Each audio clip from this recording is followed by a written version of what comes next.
I'm going to take you back, Sheed, to June 10th, 2010. Should be obvious. Oh, I was with Boston. Yeah. Okay. So there's only one thing that occurs in June. It's the Game NBA 7. Finals, and in Game this 7. case, you are in Boston. Game 7.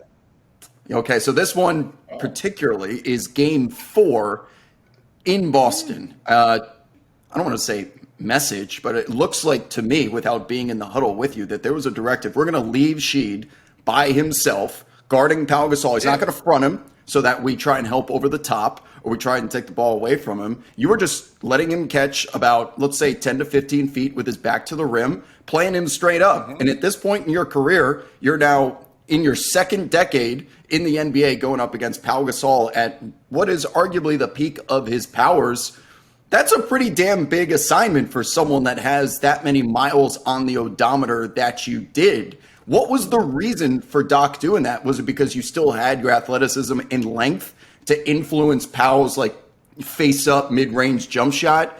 Maybe his ability to put the ball on the floor and get to the rim, that you had quicker foot speed than Kendrick Perkins or Big Baby Davis or whoever was flanking you, on the Celtics. But it sure looked like that was on purpose, that Sheed's fine by himself, which to me on paper kind of stands out. I know you now, but a veteran against a star center seems to me on paper it should be an advantage to Pau Gasol. But on this night, and some nights during the finals, you were able to carry that load on your shoulders. I mean, Well, is yeah, it just at that time, both guys went down. KG, he was a little banged up, and Kendrick Perkins, he was banged up for us in that Game 7. That's what made me play a little bit more. But to answer your question, yeah, it was a personal challenge. As I said, at the time, Pau was one of the best power forwards in the league right then. So, yeah, and he was younger. So, of course you have that, the old bull versus the young bull, the old lion versus the young lion. Let me see how me as that old lion can hold up. But the one good thing that I already knew going into this battle with him is the fact that he's not athletic.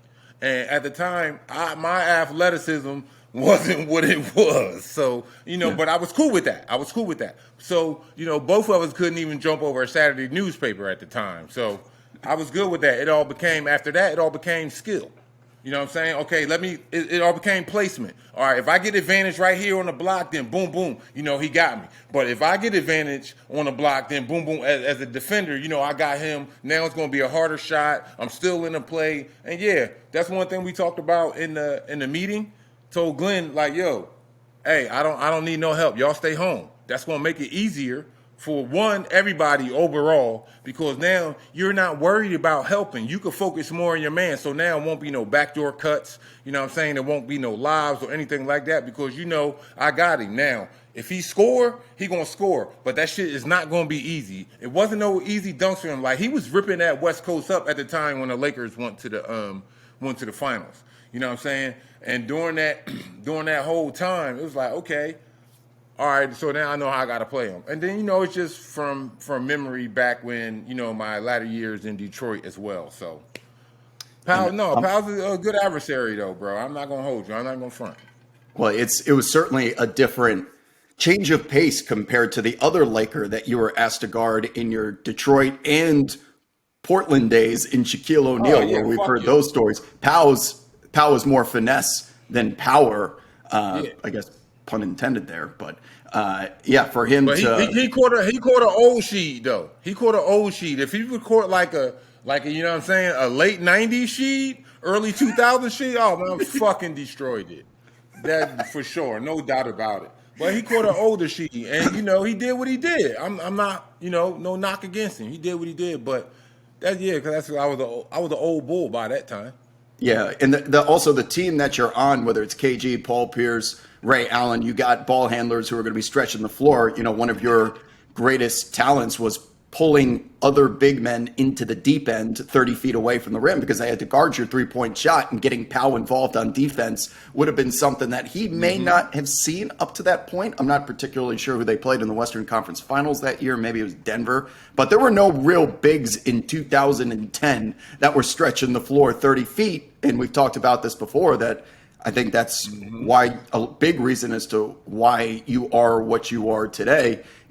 And one thing about it too, he also lucked up because at that time, you know, KG and myself, we were both older dogs.